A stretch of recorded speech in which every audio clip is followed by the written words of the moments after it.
cave diver, a long way from an air surface in a water-filled cave passage, finds himself in one of the most unforgiving environments on the planet. However, this experience of moving as if weightless, virtually flying through this unworldly, often beautiful environment, together with the possibility of new discovery, is so absolutely captivating that it can become obsessive and takes over people's lives.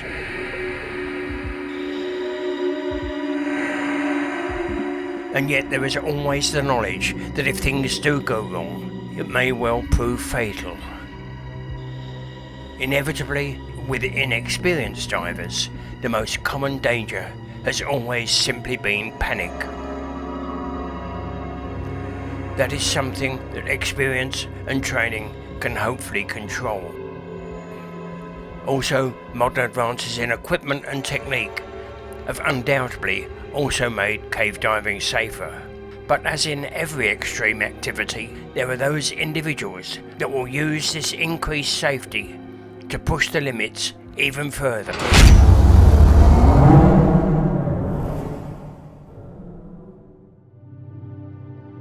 In the early 80s, big discoveries were being made in southern Mexico by American cavers, and one system, known as System Huatla, was going deep and was soon attracting the attention of British cavers. I went to Mexico in 1994. My best friend was operating as a diver on that project, and he had an incident and did die. It was traumatic because he was such a close friend, and it was so hands-on. It wasn't in a stretcher, he wasn't wrapped up. How many times have you had to remove bodies which have been left in caves? It's not quite double figures, but I think it's around 9, I think. The majority of the exploration at this point was done by American teams, so particularly Phil Stone's US deep caving team. We had key UK divers and cavers taking part in these trips. These are really part of a continuing story of British involvement in this area, which actually laid the way for us to go there and mount a major expedition in 2013. When the guys came down to camp, to the first underground camp, their plan was to rig to the sump, and we actually had Jason coming right up behind them with his diving kit ready to dive. The very next day, myself and a team were down here moving more diving kit down, so we got myself and mine and Mirik's diving kit down to the sump. Spent a few hours building up our ray breathers, putting regs on cylinders, weighting cylinders in the water, making sure everything would be ready for when we wanted to dive. Jason got himself down here early, packed up a couple of dry tubes and actually went through the sump first. He was then able to set up camp on the far side so that there was space for us on the near side to finish packing dry tubes and dive through.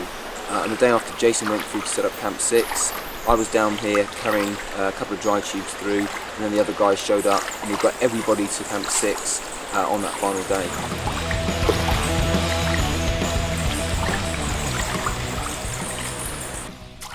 We had 2 dives in the sump and we hadn't found what we were looking for. We were looking for the main way forward.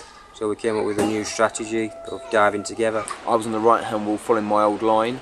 Jason was following his old line. He just started to put a new line on. He was reeling out, and I saw him swerve off to the left and find this underwater tunnel. I was swimming along the roof. It was a big flat roof, maybe 4 meters wide, and it was dipping down gradually all the time.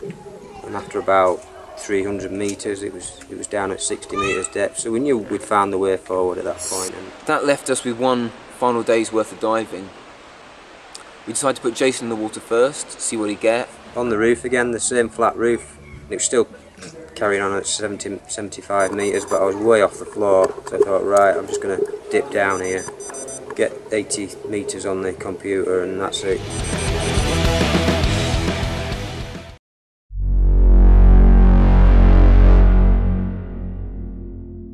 Difficult dives a long way underground, long multiple sump dives involving camping between sumps, together with decompression and mixed gases. They all involved complex logistical and technical planning.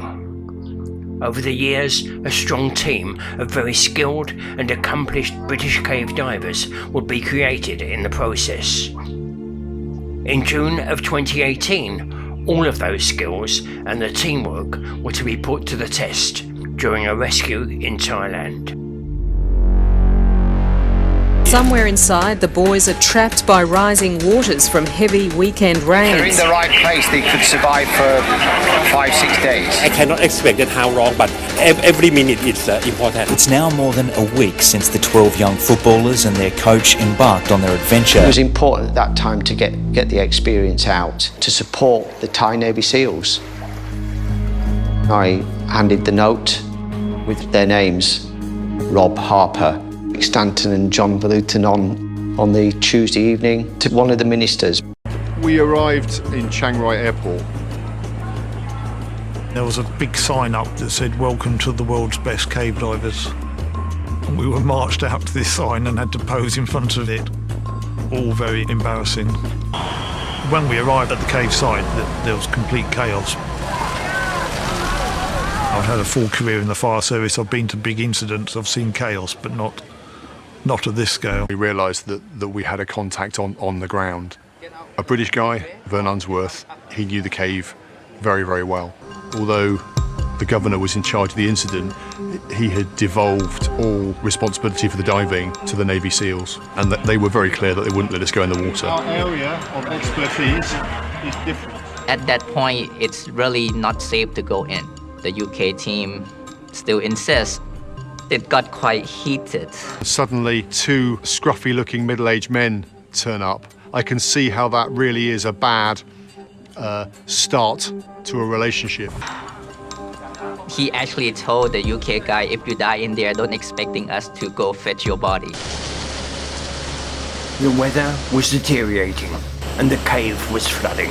The Thai SEALs had already been forced to evacuate the cave in a hurry. Nevertheless, Rick and John felt they needed to assess the situation. Only 200 metres from the entrance, water met the rock, and it was a proper sump dive. What we found when we surfaced was slightly unexpected. We could see 4 lights over to our left. We were very confused.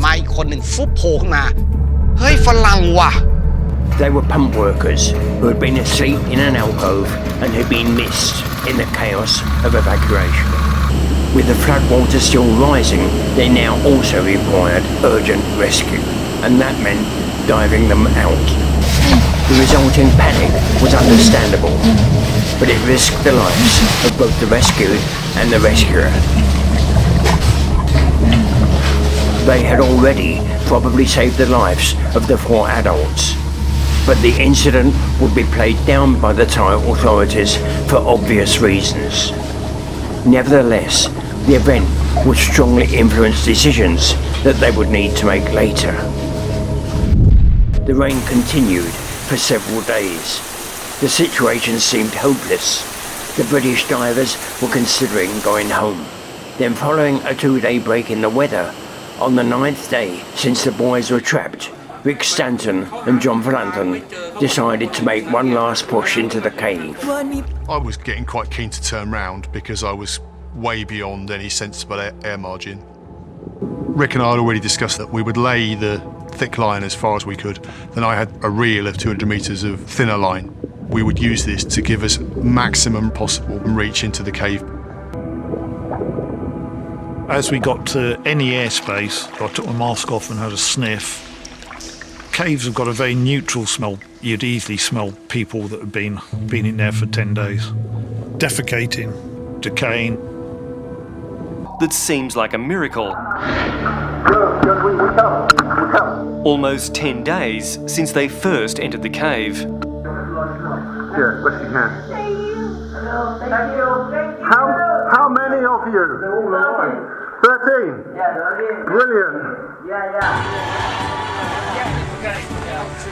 When the incident commander, the governor of Chiang Rai, announced that the children had been found, the world seemed to think it was a done deal. The military, the Thais, once again, they said, thank you very much, you've been fantastic pathfinders, but we'll take it from here. Your role is now advisory. But the English team knew only too well that the biggest challenge lay ahead, getting the boys out alive through 2.5 kilometres of often restricted and convoluted cave passage, much of it underwater. The Navy SEALs were national heroes and considered capable of dealing with all situations, but nevertheless they had no experience of the very specialised skills involved in cave diving. With a line now in place, 7 Navy SEALs were given the task of reaching the boys. 8 ชั่วโมง 9 ชั่วโมง ไม่มีใครกลับมาเลย ซึ่งมันผิดปกติ เป็นอะไรที่แบบบีบหัวใจมาก ทุ่ม ก็มีแสงไฟที่แบบเขาเปิดมีไฟฉายใต้น้ำ ทุกคนเฮตั้งแต่นักดำน้ำยังไม่โผล่ Each diver had set off with 4 tanks of air, but had to use 3 of them on the way in. Consequently, 4 rather than 2 as intended were forced to stay with the boys. But no special force in the world has those skills. Only this private group of people who do it as a weekend hobby. The moment I found the boys, Amp said I'd totally changed. The responsibility, despite not officially being on my shoulders, was morally on my shoulders. It had to be us. On day 13, the hard reality of the situation was sadly to become apparent when one of the Thai Navy SEAL divers, transporting a difficult load, failed to return. มีความผิดพลาดเมื่อวานนี้พวกเราถ้าใครเห็นนะฮะพวกเรานั่งซึมกันทั้งค่ายนะฮะทุกคนเราไม่เคยรู้จักเขามาก่อนเป็นพี่เป็นน้องไม่เคยรู้จักแต่เขาเป็นหนึ่งในทีมเราเป็นหนึ่งในหมื่นกว่าคนที่เป็นทีมเรา The moment Saman Gunan died, the Rear Admiral said, we won't be diving to the buoys any further. And from that time on, there was no further diving by Thai SEALs beyond Chamber 3. With the Thai SEALs prepared to take a step backward, the awesome responsibility of the rescue operation was finally passed to the British team. They urgently needed help, skilled cave divers that they knew from Britain, help with logistics from the British Cave Rescue Council, but also from a friend and a cave diver from Australia, Richard Harry Harris, who was also an anaesthetist, and his cave diving partner, Craig Challen. Well, there were about 5 plans on the table at the point we arrived, and of course one of them was to provide anaesthesia for these kids and swim them out asleep, but from my point of view that was at the absolute bottom of the list. You know, there were engineers there pumping water out of the cave. There were people up in the mountains diverting streams and watercourses away from the cave. People looking for new entrances. Elon Musk was there with his little submarine and all sorts of ideas coming from left field. And none of them were discounted, to be fair. Every one of them was being looked at very seriously. At the time, the authorities were keen to leave the boys where they were. So diving was always going to be the last option. You know, they did not want to take that option. Okay, John. ถ้าไม่ดำน้ำจะเกิดอะไรขึ้น แล้วเขามองหน้าผมตรงเขาบอกว่าทุกคนจะเสียชีวิต We came up with the actual logistical plan, the real nuts and bolts of how it was going to work. How we were going to transport the boys, how we were going to package them. The cylinder was going to go on the front of the child, not the back. We worked out that you needed positive pressure masks. So if you made a leak, it would go outwards and not inwards. Once I had dived the cave myself, I could see that it would be impossible to dive the kids out in any other way except asleep because, you know, it was a pretty tricky cave. It was very tight, zero visibility a lot of the time, significant flow. And to ask a 11-year-old boy to just close his eyes, trust me, and come for a 3-hour swim through that environment, it's just not going to happen. He would panic in the first 10 minutes and would drown. ถ้าไม่พร้อมหรือมีความเสี่ยงปัจจัยเสี่ยงอยู่เราจะไม่ปฏิบัติการเคลื่อนย้ายเด็ดขาด Minister of the Interior came and everybody ended up in the room together, and I helped to translate. We just walked them through the plan. Like I told them, it's extremely risky, but if you could give one kid back to their parents alive, that to me would be a success. At one point I said to the minister, the only guarantee I can give you is that if you don't dive, everyone will die. Rescue could even be happening as soon as today. The relatives can only watch and wait anxiously. Final rescue time. The boys were going to be sedated in the final chamber, but it would take more than 2 hours to dive them out. So that sedative would wear off. It would be necessary for us to re-administer that sedative. 10 divers ready to go in the next 30 minutes.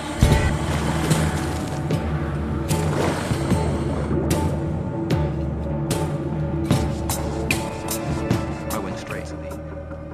I didn't feel comfortable in any way, shape or form about what we were doing. I mean, there were two things that were really powerful. That is pushing someone's face underwater, who's unconscious, and then tying their hands behind their back. I mean, both those things feel very, very wrong. Felt like euthanasia to me. That the Australian government negotiated immunity from Thai authorities for any Australian involved in the sedation of the kids, just in case something went wrong. My role was one of the what we call recovery divers, so I would take a kid from chamber 9 and bring him the whole way out.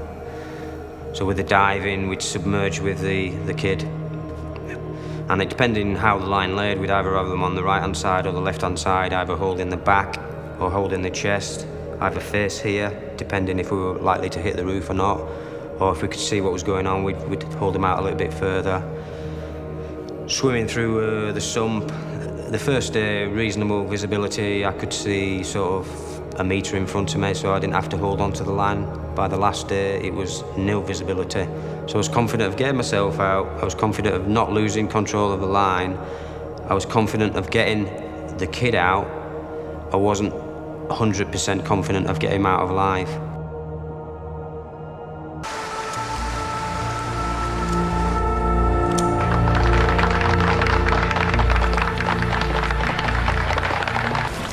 I arrived with my boy, handed this precious cargo off. The moment you surface, a fantastic sense of elation and achievement.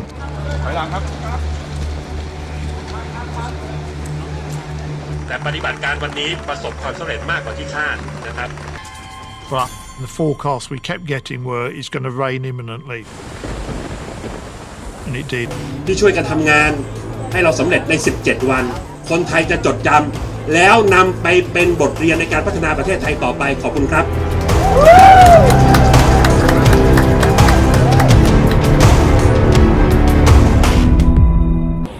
One by one, they passed us along the winding road. The boys airlifted to receive medical care.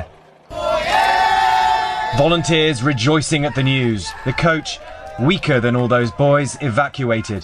Just behind me, they are the flashing lights. That is the police escort waiting for the last ambulance. This rescue faster than the others.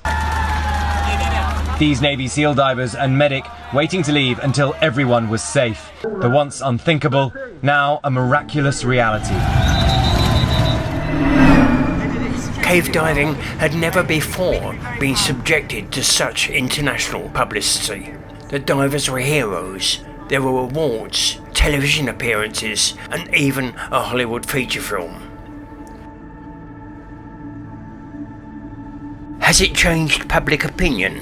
Perhaps it did for a moment, but I suspect that a cave diver's way of evaluating risk and reward is far too removed from the majority of the public's way of thinking for that to ever happen.